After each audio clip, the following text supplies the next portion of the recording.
দেশ যখন রাজত্ব করছিল, এই দেশে যখন সরকার প্রধান ছিল, শেখ হাসিনার রক্ত চক্ষু উপেক্ষা করে আমাদের নেতা বিএনপির ভারপ্রাপ্ত চেয়ারম্যান জনাব তারেক রহমান সর্বপ্রথম একটি স্লোগান দিয়েছিলেন। স্লোগানটি কি ছিল?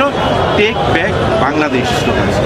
সে টেক ব্যাক বাংলাদেশের স্লোগানের আলোকে আমাদের নেতা জনাব তারেক রহমান 31 দফা দিয়েছিলেন রাষ্ট্র কাঠামো মেরামতের লক্ষ্যে। এখন অনেকেই বলে 5ই আগস্টের পরে, যারা জানে না, অবুঝ, যাদের জ্ঞানের পরিধি কম, তারা বলে যে এটা 5ই আগস্টের পরে তারেক রহমান নাকি সংস্কার প্রস্তাব দিয়েছে। কথাটি অত্যন্ত ভুল।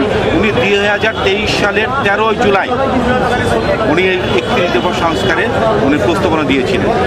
5ই আগস্ট আসলে পরে ডক্টর ইউনূস সরকারের নেতৃত্বে যে অন্তর্বর্তীকালীন সরকার গঠন হয়েছে, সারা বাংলাদেশের মানুষের একটা, জনগণের একটা আশা আকাঙ্ক্ষার একটা প্রতিফলন ছিল ডক্টর ইউনূস সাহেবের তত্ত্বাবধায়ক সরকার। কিন্তু আমরা মাত্র কয়েকটা মাস যেতে দেখেছি তারা সংস্কারের নামে তারা বিভিন্ন তাল বাহানা করছে এবং নির্বাচনটাকে কিভাবে বিলম্বিত করা যায় তারা সেই কথা বলছে। দেখেন, একটি অন্তর্বর্তীকালীন সরকারের প্রধান কাজ কি?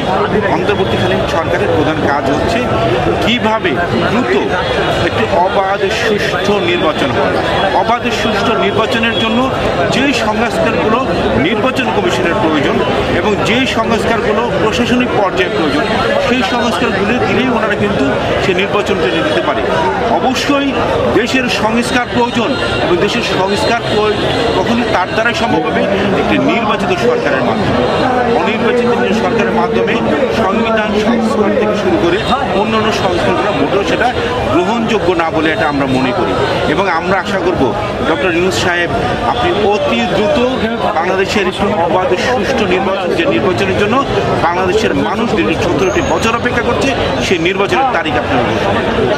এখন আমরা বেশি দিন না, 7 মাস আগে আমরা দেখতে পেয়েছি হাসিনা কিন্তু ওই 18 নির্বাচনের আগেও বলেছিল, 24 নির্বাচনের আগেও বলেছিল যে উন্নয়ন না গণতন্ত্র।